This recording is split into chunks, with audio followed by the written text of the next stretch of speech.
So, welcome everybody to History on the Edge. Today we will be hearing from Senna Šimek. Senna Šimek is a PhD candidate in modern and contemporary Croatian history in European and global context at the Faculty of Humanities and Social Sciences at the University of Zagreb. Her research focuses on narratives created by Croatian political actors about Croatia's role in the war in Bosnia and Herzegovina, exploring how these narratives have been used to shape collective memory, political identities, and contemporary agendas. Her research interests lie in the intellectual history and history of political thought, with a particular focus on post-Yugoslav political narratives and their instrumentalization in the 1990s wars and post-conflict context. She has professional experience in the NGO sector, especially in transitional justice, human rights education, and post-conflict reconciliation initiatives. So I think today's lecture will be very interesting. Please go ahead. Thank you for the introduction. Hi everyone. I'm very happy that I can talk about a topic I'm very passionate about, I guess. This is a part of my doctoral research. I'm not focusing entirely or exclusively on the ICTY narrative or the judgments or Croatian role in the war in Bosnia and domestic reactions. But I hope I will have a broader approach and I will examine different discourses about Croatia's role and Croatia's involvement in Bosnia, and how judgments affected interpretations of Croatia's role, what are or were, because that's still ongoing and very relevant topic in Croatia or in the region, I guess. How were they created and what are their functions, and how they shape or are shaping public opinion in Croatia. Some of the things I will be talking today about are maybe very familiar to you. I don't know, because sometimes it's very difficult to estimate the audience's prior knowledge, I guess. So I'll try to provide a brief overview of the background and the war in Bosnia and then war within the war. So apologies if something I say is very familiar with you or maybe repetitive. Things I will talking about today are first war within the war. Before that I will talk about the war in Bosnia in more general, but then the conflict between the Army of the Republic of Bosnia or Armija Bosne i Hercegovine and HVO or Croatian forces in Bosnia. And after that I will focus on the Croatian war narrative and how it's related to the war within the war. Then I will switch to the ICTY in general, what the ICTY is and what the ICTY role was in the prosecuting the wars committed during the Yugoslav wars, and also specifically the Croatia's role in the war in Bosnia. There are several judgments that I'm focused on, or which are interesting for understanding the conflict between HVO and Army of the Republic of Bosnia and Herzegovina. Finally, and which I'm mostly interested in, is reactions to the ICTY judgments, not just in Republic of Croatia or in Croatia, but also more generally in Croatian public space. And when I say Croatian public space, I also think about, or I also referring to Croats in Bosnia and Herzegovina. So just for the, I hope, small context, the war in Bosnia and Herzegovina, before the broke started in Bosnia, Bosnia was seen as small Yugoslavia, I guess, because of its very diverse nature, because of lot of I guess different ethnicities and nationalities, and also confessions. But the three biggest ones are Croats, Bosniaks, or Muslims, but then Bosniaks and Serbs, and those are like three most important sides or parties that were involved in the war in Bosnia. Bosnia and Herzegovina gained independence in April 1992 after the war in Croatia already started, which was relevant and important for the war in Bosnia. The prerequisite for independence was a referendum that was held in the late February and the beginning of the March in Bosnia, and the largest portion of population was for independence or for independent Bosnia and Herzegovina, or secession of or from Yugoslavia. It's important to know that Bosnian Serbs boycotted the referendum, or they held their own referendum, and so they weren't in favor of for independence of Bosnia. Immediately after the independence, or practically at the same time, war broke out in Bosnia. So it was the war was in Bosnia from 1992 until 1995, so 4 years. It ended in Dayton Peace Agreement, which was held in USA in at the end of the 1995, it was the bloodiest conflict of all of the Yugoslav conflicts or Yugoslav wars, or the wars for Yugoslav legacy, I guess. It was characterized as others wars as well, but it was characterized with ethnic cleansing and widespread human rights violations. And also, what is very important is that during those 4 years of the war, there were a lot of alliances were shifting, and at some periods you had Croats and Serbs against Bosniaks or Muslims, or you had the Croats and Muslims against Serbs, and so on. And also there were other maybe like non-ethnic alliances, but initial allies, and I'm also mostly focused on that, is the alliance between the Army of the Republic of Bosnia and the Croatian Defense Council, or HVO. I guess this map here is at least it's very familiar to me, but it shows how Bosnia it was very diverse, and sometimes it's referred to like leopard skin, because you can't like separate regions based on national or national identity or confession. So that's one of the reasons why the war in Bosnia was so bloody, because it wasn't that easy to just like divide Bosnia in 2 or 3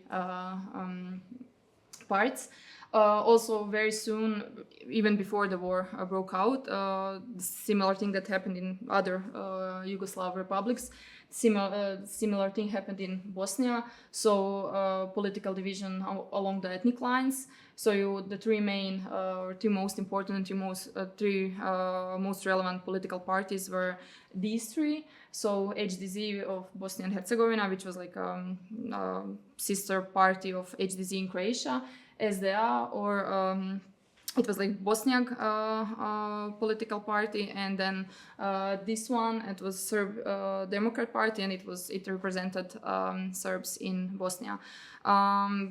As probably you know, the situation in Bosnia is pretty much similar now, and it's also people are mobilized along ethnic lines. So all of these parties are still very relevant in Bosnia, and people vote based on their ethnic or national identities, which is discriminatory, but that's probably topic for some other time. Okay.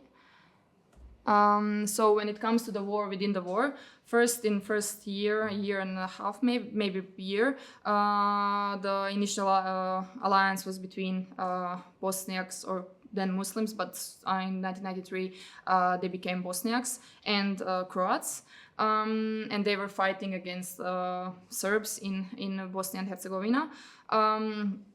One of the proofs of that, I guess, or it's often used as a proof of that, is agreement on friendship and cooperation between Bosnia and Herzegovina and Croatia. It was signed between Franjo Tudjman, Croatian president, and Alija Izetbegović, who was the leader of Bosniaks in Bosnia. It was signed in July of 1992, and the idea was that Croatia will help Bosnia in fighting against the common enemy, and that were Serbs in Bosnia. And also HBO was under the command of Army of Republic of Bosnia and Herzegovina. That agreement actually very fast fell apart, I guess, or it wasn't relevant anymore, because things that all were happening even before the war within the war broke is the establishment of Croatian community of Herceg-Bosna, or later Croatian Republic of Herceg-Bosna. It was pretty similar to the Republika Srpska. Both of these establishments had an idea of creating national entities that will be based on national identity. First, it was created. Serbian national autonomous areas in Bosnia were created. Then later called Republika Srpska, and it's still in use.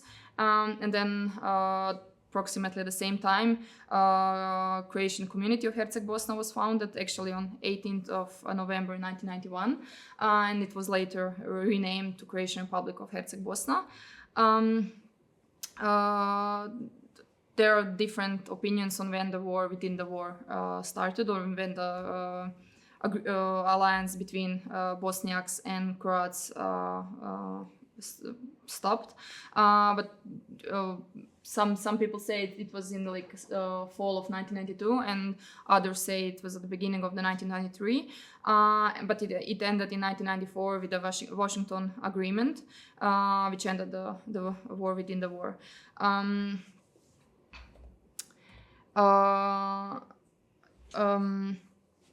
What is also important for understanding the conflict or war within the war are, I guess, these two maps. This one is here you can see Banovina Hrvatska. It was from it's like a small digression, I guess, but it was created in 1939 before the Second World War broke out in the Yugoslav region. It was signed between Cvetković and Maček, and it gave Croatia, or thing that we would now call Croatia, autonomy in Kingdom of Yugoslavia, and it some parts of Bosnia here, or more actually Hercegovina, were parts of Banovina of Croatia. Banovina Hrvatska stopped existing when the Kingdom of Yugoslavia was attacked or capitulated in the Second World War in the 1941. So there were often, before even the war in Bosnia began, there were often ideas or tendencies to recreate Banovina Hrvatska, or that Croatia should be in these borders, the same ones from 1939. There were also ideas of even bigger Croatia. I didn't put a picture of or the map, and it's the same as independent state of Croatia or a fascist state of Croatia during the Second World War, which included even more parts of Bosnia and Herzegovina. I didn't put it here because that wasn't in my opinion, or it wasn't a very relevant political option, and Banovina Hrvatska was more political leadership in Croatia, and in Bosnian Croats were more in favor of Banovina Hrvatska. And here you can see the difference between these parts became parts of Bosnia and Herzegovina in 1991, and in 1939 they were part of Banovina Hrvatska. So yeah, like I said, in 1991, Croatian community of Herceg-Bosna was established, and the idea was to create the similar kind of entity in which Croats will have their own autonomous region in Bosnia, with the idea of potentially uniting with Republic of Croatia.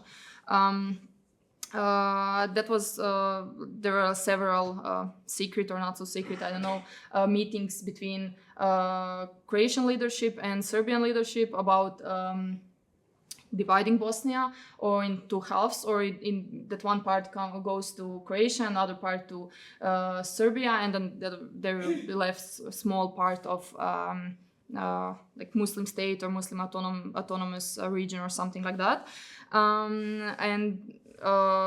Franjo Tuđman, Croatian political president of Republic of Croatia and leader of Croats, both in Croatia and in Bosnia and Herzegovina, he personally didn't see Bosnia and Herzegovina as a like valid state, and he thought that all of the Croatian nation or Croatian people, both in the Republic of Croatia and Bosnia, should belong in the same country.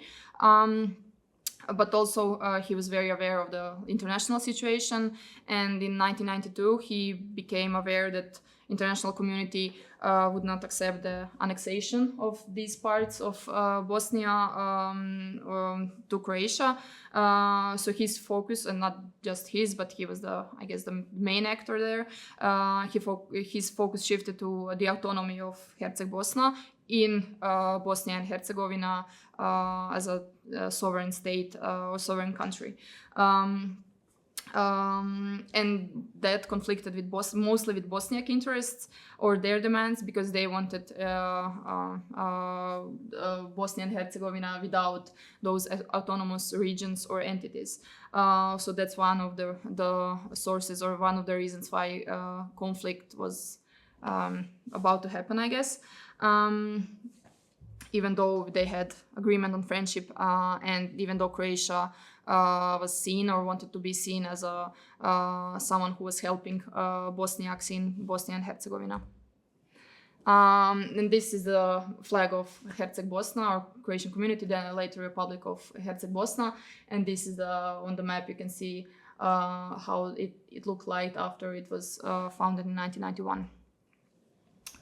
Like I said, the start of the war is hard to define precisely, but from what I've read and researched, it started, or it broke out definitely from the early 1993, after the Vance-Owen peace plan was proposed. Because even before the war broke out in Bosnia, but during all of those 4 years, there were several peace plans or proposed peace plans, mostly by international politicians or lawyers or diplomats and so on, especially for this conflict, this important Vance-Owen peace plan. The idea was to divide Bosnia in 10 cantons, or like 10 regions, and the red ones would be the Muslims or Bosniaks would have majority there. In blue ones, Croatia, and in Croats in Bosnia, and then in green ones, Serbs, and Sarajevo here, the yellow one, would have like a special status and wouldn't be the part of any of these ethnically defined cantons. Firstly, at the beginning of the 1993, Croats in Bosnia accepted this division because they were satisfied with the way how it what portions of Bosnian territory they would get, but Muslims or Bosniaks, they weren't satisfied with that. But Croats actually started implementing that agreement, even though it wasn't officially signed, and that's why the cooperation between Bosniaks and Croats started to weaken, especially in central Bosnia, which was mostly ethnically diverse, because Herzegovina was mostly, as you can see here, had Croatian majority, so that wasn't like that big of a problem. During those year and a half of the war, within the war, a lot of war crimes happened, and other violations of human rights, and that's why ICTY was involved in research and then giving judgments on the Bosnian Croats and their involvement in the war, and also Croatian leadership from Croatia, but I'll talk about that a bit later.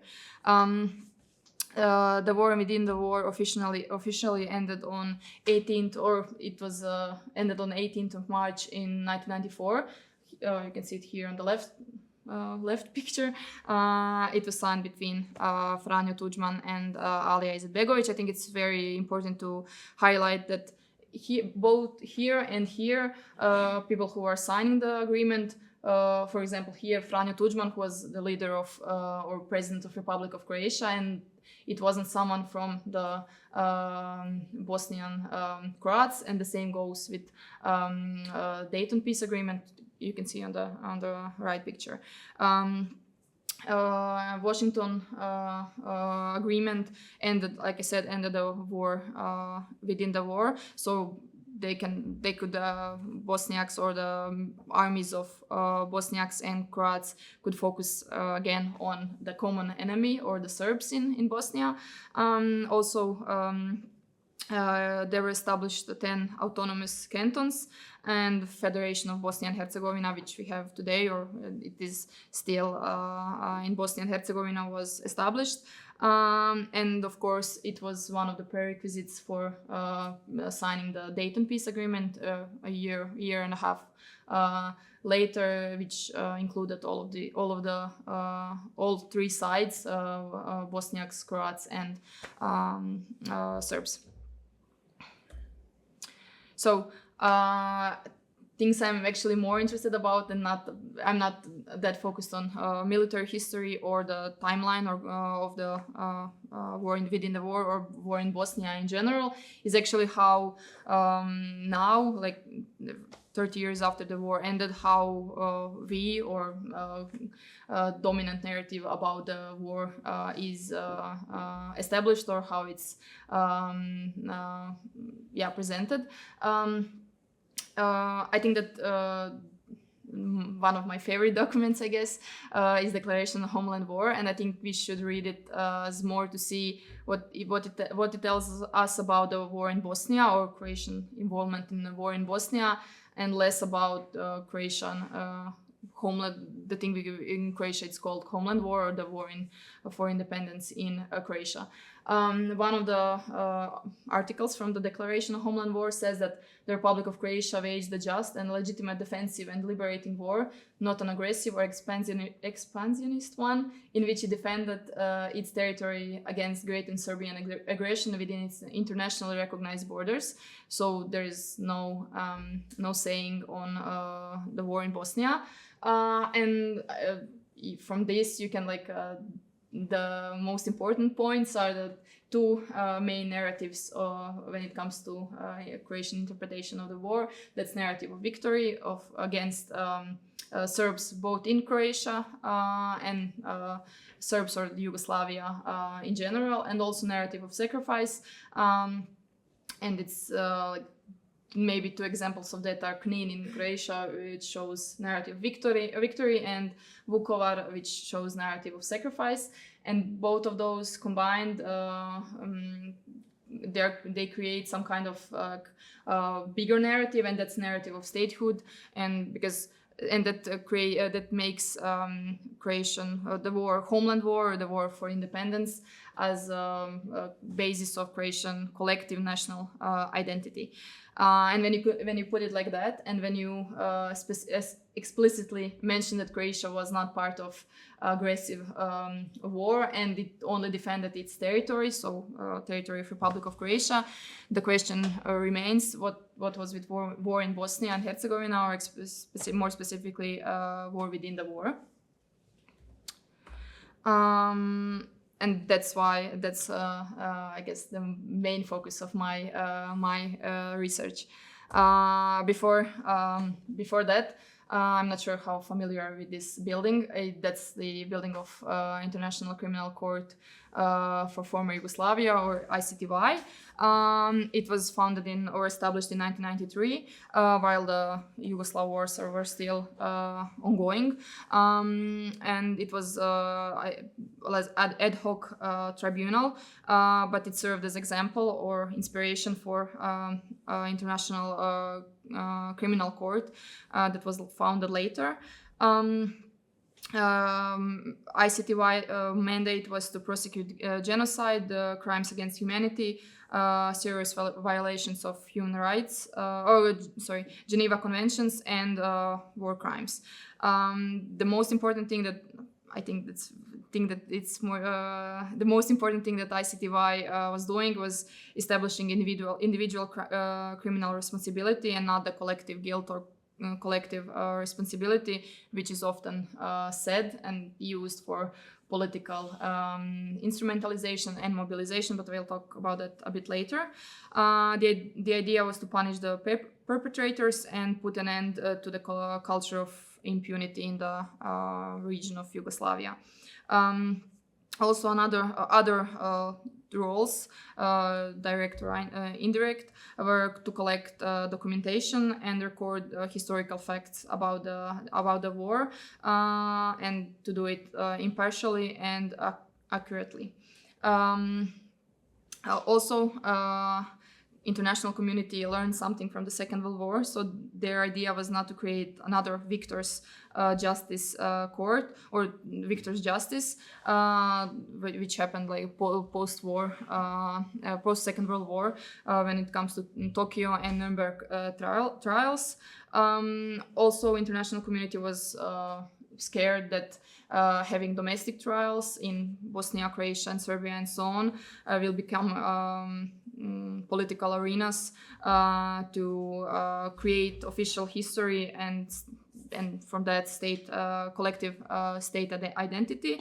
But that wasn't always, I need to highlight that it wasn't always the case, and we have some examples, not many of them, but we have some examples of successful cases that were at the national courts in Croatia and in other post-Yugoslav countries. But yeah, the first idea was to punish the perpetrators on the highest ranks, and to do it outside of the region. Today we have like a lot of debates on. I think that there are very interesting debates on ICTY role, the ICTY role in the region, in the helping or not helping regional reconciliation, or the question is whether the court, ICTY, should have contributed to the peace and reconciliation in the region.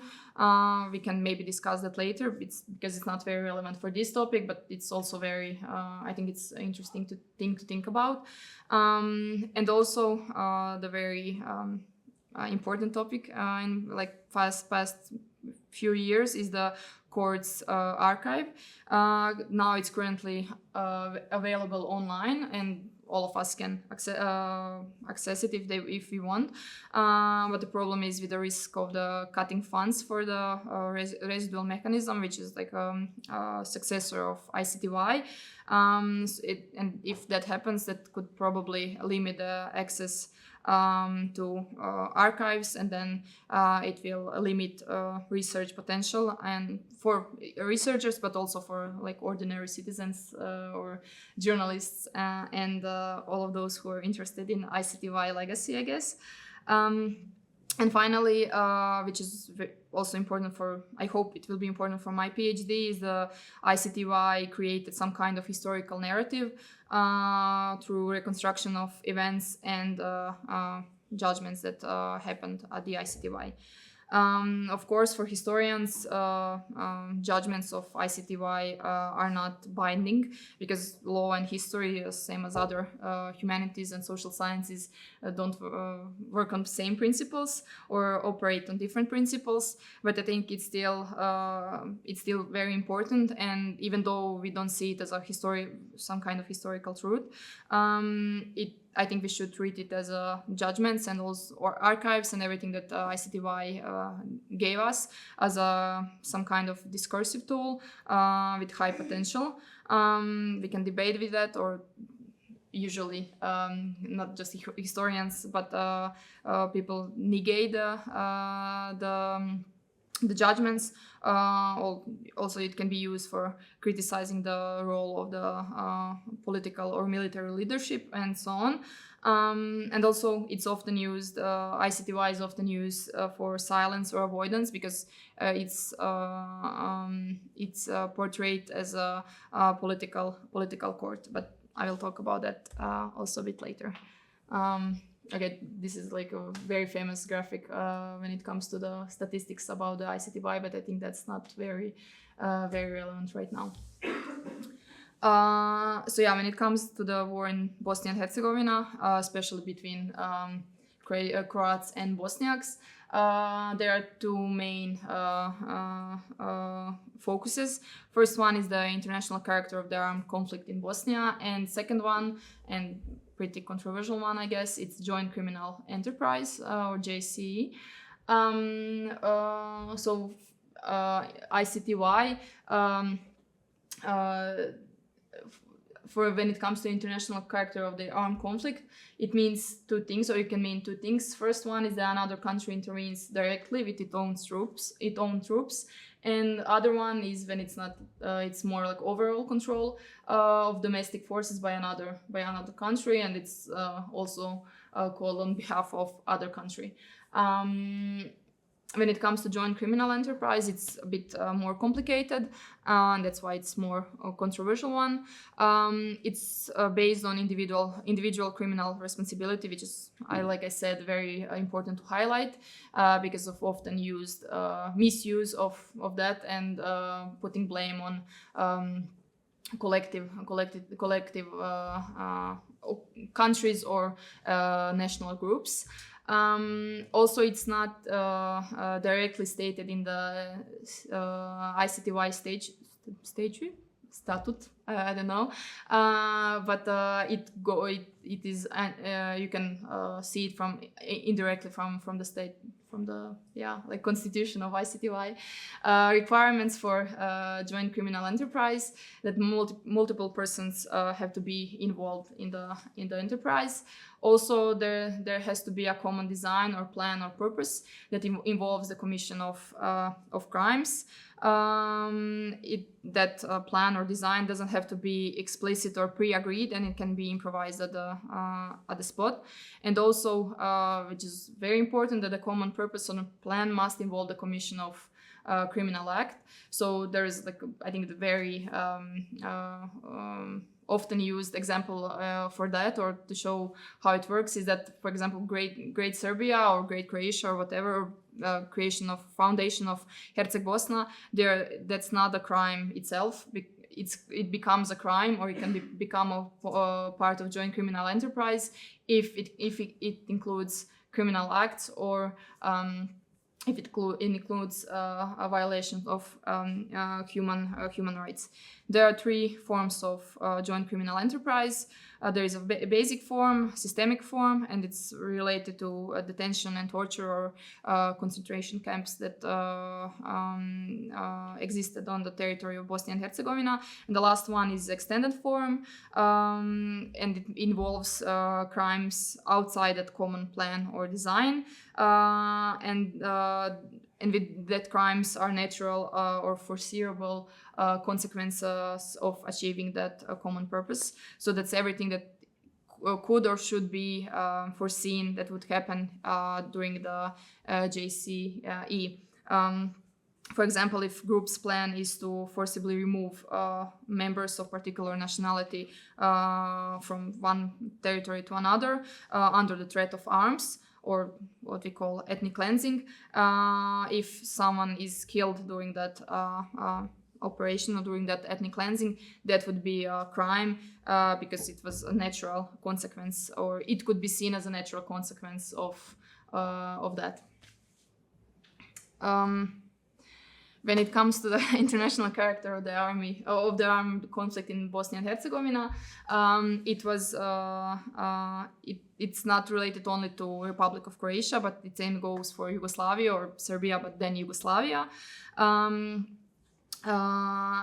But for this topic, it's Croatian involvement is more important.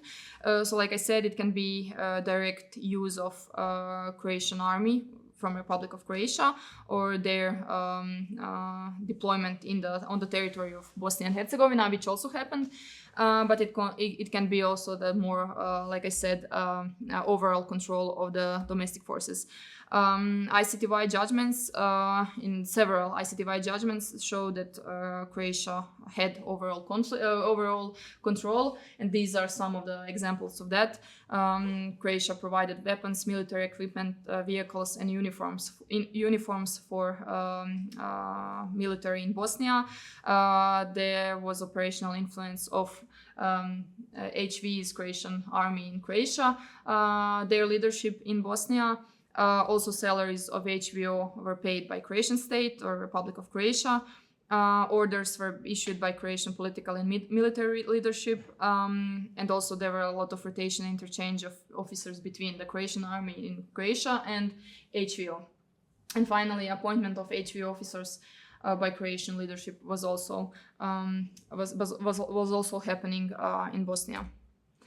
When it comes to joint criminal enterprise, there is only one judgment, and it's Prlić and others, or Herceg-Bosanska šestorka, which is used in or called in Croatia. The objective was to create a Croatian entity in Bosnia and Herzegovina that would facilitate the reunification of Croatian people, and to become a criminal enterprise, it had to happen through ethnic cleansing of the Muslim or non-Croat population, and also acting in concert with the leadership of Croatia, especially Franjo Tuđman, Janko Bobetko and Gojko Šušak. It approximately was happening from January 1993 to April 1994 until Washington Agreement. It's maybe important to highlight that one of them, Pušić, he joined in April 1993. Like I said, and why this judgment was very controversial in Croatia, because it showed that Croatian political and military leadership also participated in the war in Bosnia, or war within the war, especially Franjo Tuđman, and he was the most important politician in Croatia in the 90s, but I guess today as well.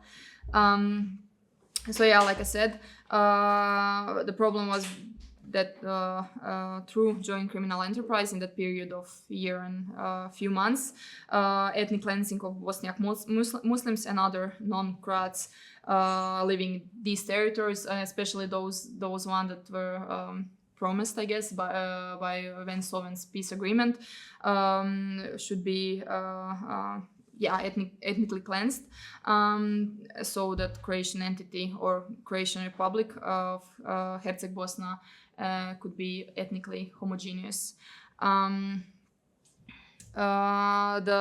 This judgment on appeals chamber, first actually trial chambers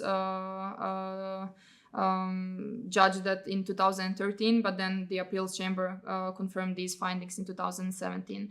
That's why I'm maybe mostly focused on this one, because it's, I guess, very the most relevant for me as well, because I was old enough to understand the basics of the, not just the judgment, but also the everything behind it.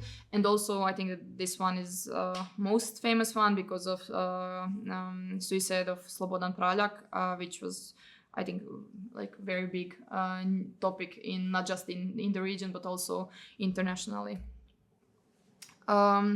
Before I go to reactions of in Croatia, when it comes to joint criminal enterprise, politicians in Croatia or in Croats in Bosnia, they mostly use two forms of manipulation with JCE. First one is that they present joint criminal enterprise as that actually convicts entire people or entire nations or ethnic groups, and not just individuals. Like I said, it's often that's something that often happens when it comes to ICTY judgments, not only this one. And I can quote then President Kolinda Grabar-Kitarović in September of 2017, before the final judgment was read. And I quote, when we participated in establishment of the International Criminal Tribunal, one of the key aims was to prevent the indictment of whole peoples or ethnic groups, and instead individualize guilt and prosecute individuals for crimes that can be proven. Also, media in Croatia was practically on the same page. So Večernji List, one of the newspapers in Croatia, I quote, Tribunal, or ICTY, introduced joint criminal enterprise as a kind of collective responsibility, and the broadest third form of JCE, for which the 6 were found guilty, is particularly problematic. Like I said a few times, but I will repeat it, I guess. JCE, joint criminal enterprise, or any other judgment from ICTY it doesn't apply to the entire nations or ethnic groups. Although politicians or other public speakers want to interpret it in that way. Also, the second form of manipulation with the JCE is presenting it as a political phrase rather than a legal concept. I think that the most famous person that was doing that was Zoran Milanovic, now president, but then prime minister. And I quote, 20 years after the war, 2 years before the tribunal closes its work, we are receiving cases with political incriminations and political phrases we have heard and seen enough of. So that joint criminal enterprise is actually a political way of also at the end putting blame on Croatian people or Croatian state. When we combine these joint criminal enterprise and also international character of the armed conflict, it's very obvious that it clashes with the Croatian dominant narrative or dominant interpretation of the war.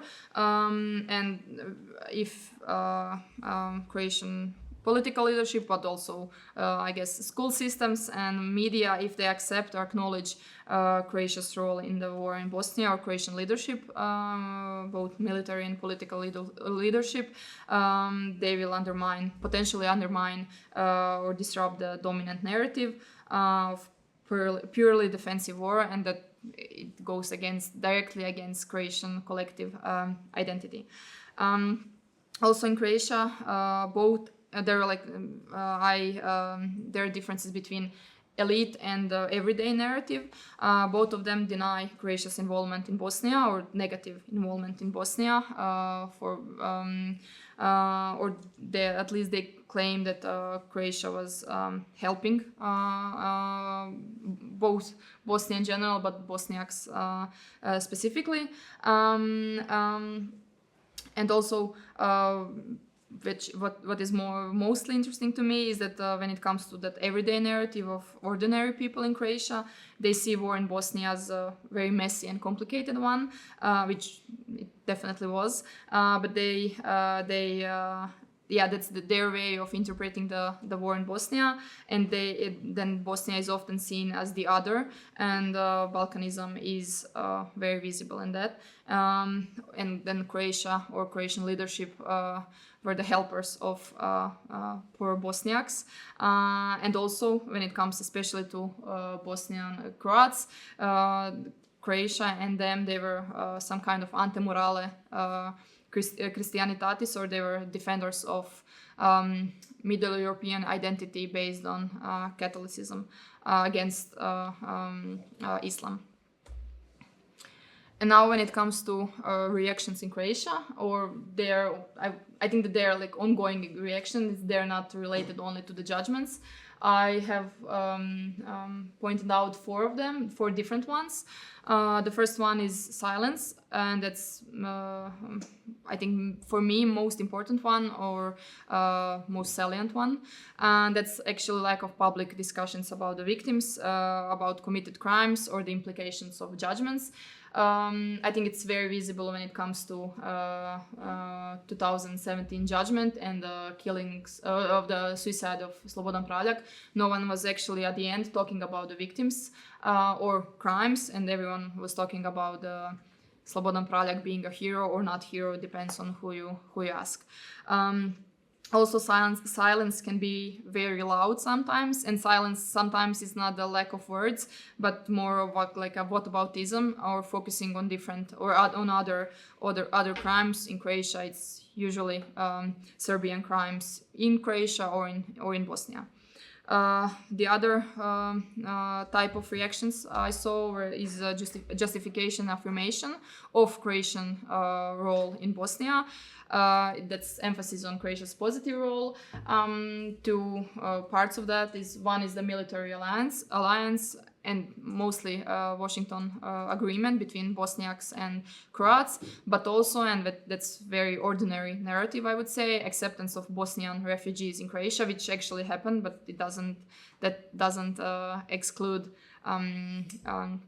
war crimes that happened in Bosnia and that Croatian political and military leadership were aware of and were helping in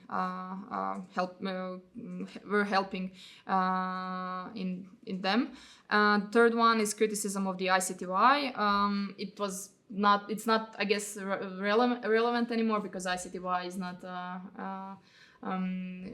doing judgments anymore, but it's often that it frames the different judgments, but these specifically as criminalization of Republic of Croatia and Croatian people. It's related to the collective guilt that's often used. That one is very interesting because it's related to political instrumentalization and then from that mobilization of Croatian citizens because it portrays Croatia as being under constant threat. In the 90s, that was Serbs or sometimes Bosniaks. After the war ended, that threat started coming from the West or from the ICTY or the international community. I think that Marko Perković Thompson, very famous singer in Croatia, says that very well in some of his songs. And something I would also like to mention, and how difficult it is to talk about the war crimes in Bosnia committed by Croatian forces, is these two pictures. On the left, you see Ivo Josipović, who was Croatian president, and he visited Ahmići in 2011. Just for the context, Ahmići is a village in central Bosnia, and HVO members committed a very serious war crime, one of the biggest war crimes in Bosnia, in which 116 civilians, Bosniak civilians, were killed. He officially visited Ahmići and he made official visit and paid his respects. After that, he was faced with significant media backlash and a lot of negative comments because once again, what aboutism argument, why he didn't visit some other places in which Bosniaks or maybe Serbs committed war crimes, and why he chose Ahmići. And on the right, you can see Kolinda Grabar-Kitarović. She was the president after Ivo Josipović, and she also visited Ahmići in 2018, so after the final judgment. But she didn't do it in her official identity, or she did it in private capacity because she was very aware of the backlash that she will face if she goes to Ahmići and pays her respect publicly or as a Croatian president. So that's why political instrumentalization is very important or has a lot of power in Croatia. And maybe, not lastly, but almost, you can see here different types of memorialization of Slobodan Praljak, who was convicted war criminal, even though he killed himself. On the right, you can see a mural I think it's in Zagreb. It was repainted, I guess, but I think that it often becomes, it's often repainted again, so you can find it somewhere in Zagreb probably. But here on the left, you can see a pretty new monument erected in Bosnia and Herzegovina, so Slobodan Praljak, like I said, convicted war criminal, he became a national hero because of his heroic act of killing himself for Croatian idea of Croatian state and not wanting to accept the blame for war crimes that happened in Bosnia and Herzegovina. Also, on here when this monument was erected, Catholic priest was present in its opening. So it once again shows how Croatian national identity is very closely related to Catholicism. It was in the 90s, but it still is today. Also, at the moment, because political situation in Croatia is not very good, I would say, at the moment, and it often periodically, there are some renewed discussions about turning the Declaration on Homeland War that here to put it into law. In practice, that could mean, I mean, I hope that won't happen, and I'm not very, I'm not very scared that will happen. But the idea is to put it in law, so that means that pointing out the role of Croatian leadership in the war in Bosnia would effectively become unacceptable, as it contradicts the Croatian war narrative. So probably my PhD would be seen as unacceptable. And finally, not everything is very negative, but positive examples happen much more rarely. There are small amount, I would say, of critically oriented media, intellectuals, and civil society organizations or activists who accept the judgments, and the last one, and who emphasize the importance of ICTY work and judgments. Like I said, they are, or we, because that's me in the picture, during my activist career or ongoing career. I don't know if you can stop being activist, but we or them are in minority, and the same was in the 90s.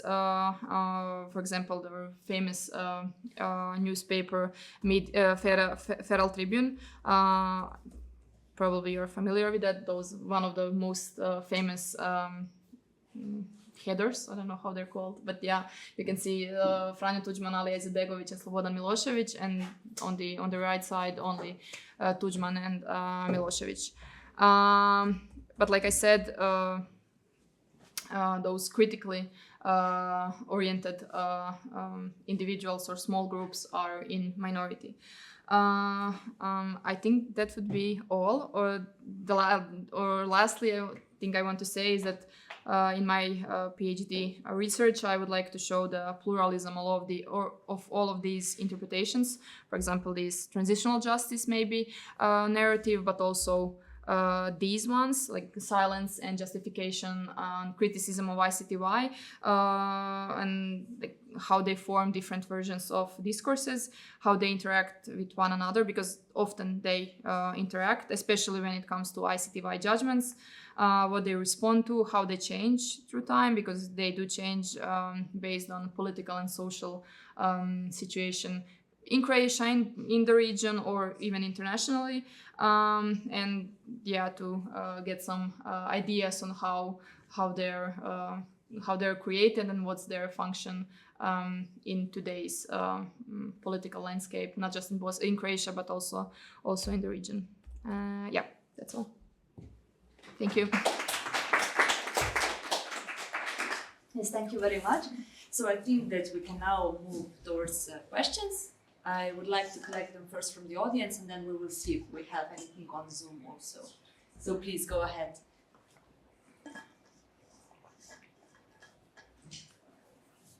Okay, Sidora. Thank you so much. This was a very useful and nice overview, and I already see how your research is developing, and I have some questions maybe about some things that you didn't talk about, not just because I know a bit more. We talked about your research, so I wanted to ask maybe if you could tell a bit more about how your research kind of where it intervenes into the, like, if you can say a bit about the current status of scholarship on it, because I assume that it's not so developed, so it's very new what you're doing. So I'm wondering to hear a bit more about that, but also in relation to some like non-scholarly narratives such as, I mean, you mentioned Feral, but I know that Viktor Ivančić was writing a lot about this in his book Točka na U and some other things. So I'm wondering like how you see these scholarly and semi-scholarly and then journalist kind of interpretations, and what is your view on all these different narratives? I hope this makes sense. And the second is if you could reflect a bit more about how you see, how you think about your positionality in relation to this, especially as you showed us your kind of that you were an activist who was very vocal in this sense, and I think it's very interesting, and it's increasingly the case that we have people who have been part of a movement and then they write about it in a way. So I'm wondering if you have been thinking about it a bit more. Should I answer now? Yeah, of course. Yeah. Yeah, those are questions I often get. So I think they're related to one to another. I guess that my interest for this topic came from my activist identity or from my work at the civil society organization. I think the main reason for that is because in formal education or Faculty of Humanities and Social Sciences, but also in like Croatian high schools and elementary schools and so on, there is no much talk about the war within the war or the war in Bosnia, and that's the presence of that silence I was talking about. So I think I was just interested in to understand it, to learn more about it. Also, I was very interested in why Bosnian Croats can have Croatian citizenship. I didn't know what was the relation between those. And also when I started to like grasp the general idea or the general context and timeline of the war, I guess I became frustrated with all of these ongoing reactions, also mostly about when it comes to justification or negating the not just the judgments but the Croatian role in Bosnia. Also because I'm coming from transitional justice area, I was frustrated because victims or crimes weren't people weren't talking about crimes or victims. They were talking more about national heroes or about people who were convicted. So yeah, and that's very like I said, there is no much literature also, at least not in Croatia, when it comes to the war within the war. There is a lot of it in internationally, because I think how I see it, because scholars, foreign scholars are not emotionally attached, usually are not emotionally attached to the Croatian national identity, and same goes for Serbia and Bosnia and Kosovo and so on. So they can sometimes, not always, and I don't believe in like complete being completely unbiased, but they can approach the wars maybe more in a more unbiased way. So yeah, I learned more about the war in Bosnia reading international scholars and not the Croatian ones or the regional ones. Also, there is ongoing Croatian nationalism, but also Bosniak nationalism, which is becoming more and more becoming stronger in Bosnia as well.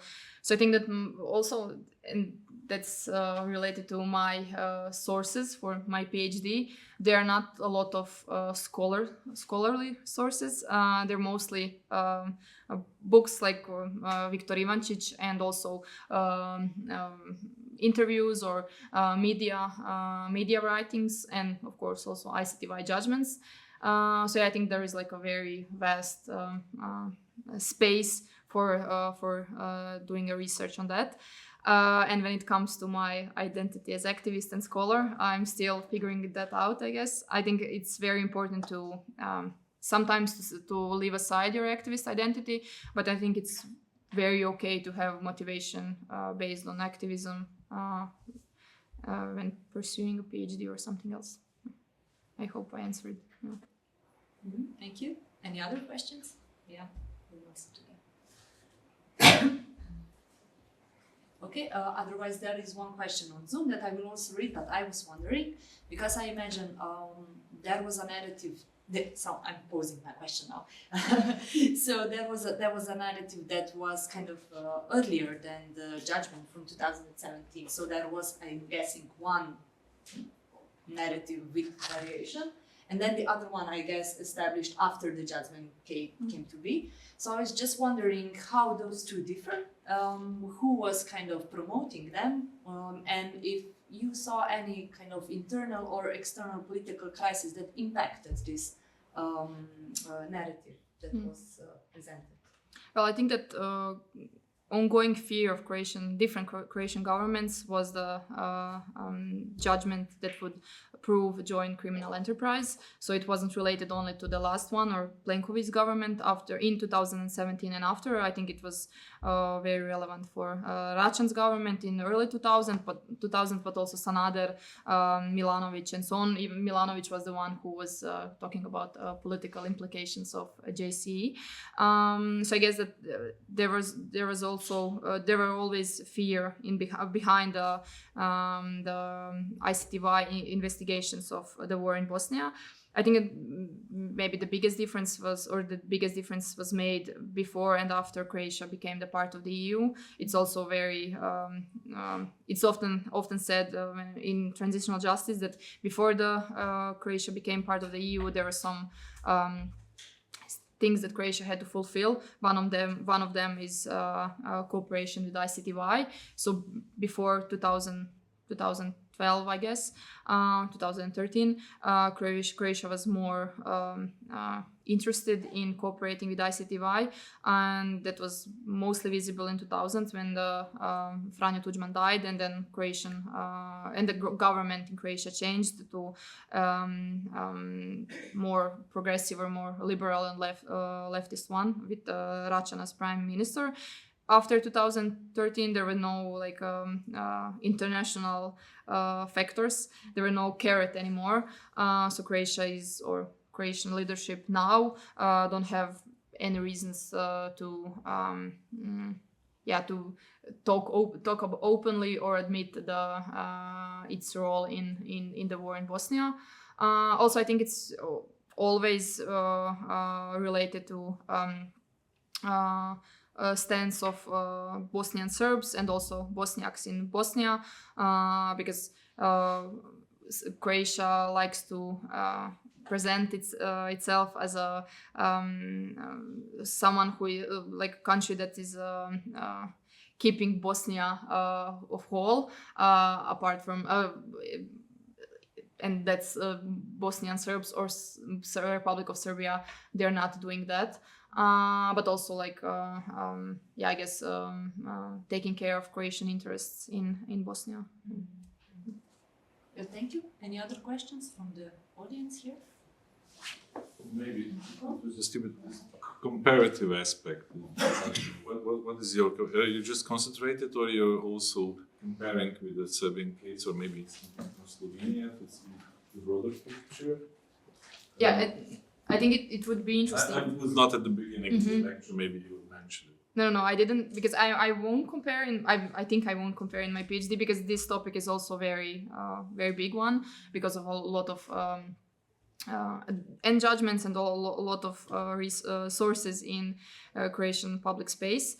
And also I kind of wanted to avoid the comparison between Republika Srpska or Herceg-Bosna or Serbian politics or policy in Bosnia and Croatian policy in Bosnia, because I think that's easier way to go. So I'm focusing only on Croatian involvement, and because when I talk to my colleagues and friends from Serbia, they often say, maybe that's not some people maybe won't agree with that, but they often see that Serbian or then Yugoslav involvement in Bosnia was much more visible and much more, it wasn't that controversial as when it comes to Croatian involvement there. So that's why I'm focusing on only on Croatia.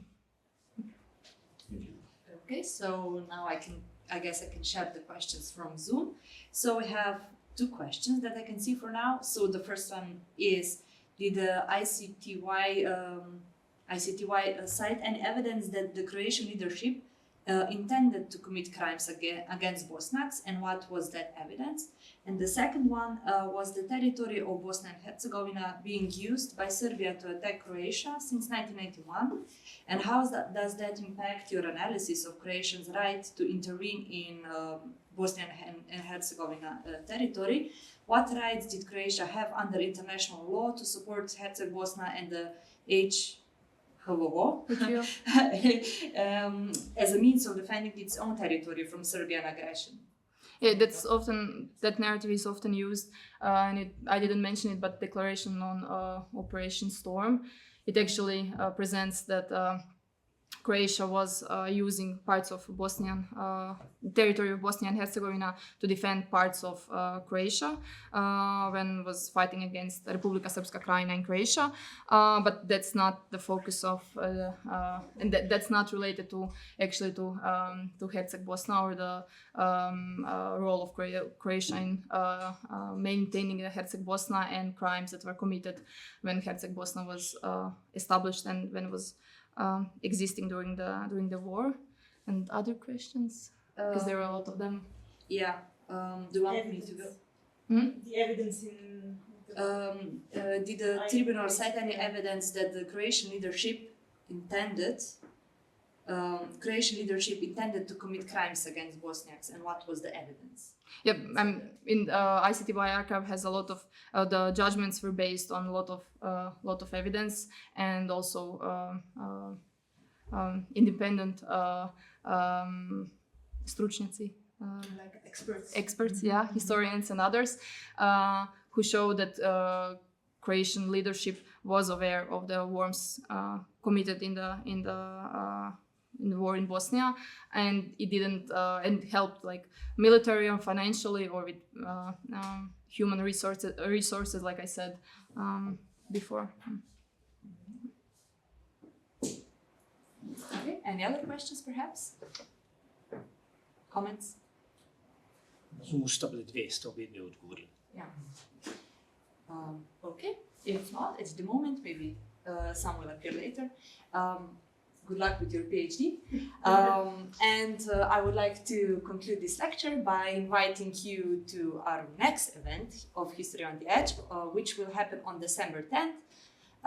The lecture will be titled Beyond the Balance Sheet, a Qualitative Analysis of Monetary Trust in Interwar Poland by Zachary Mazur. So I think this will be another fascinating lecture that we will have. So thank you for now, and thank you for joining us. Thank you for the lecture. Thank you.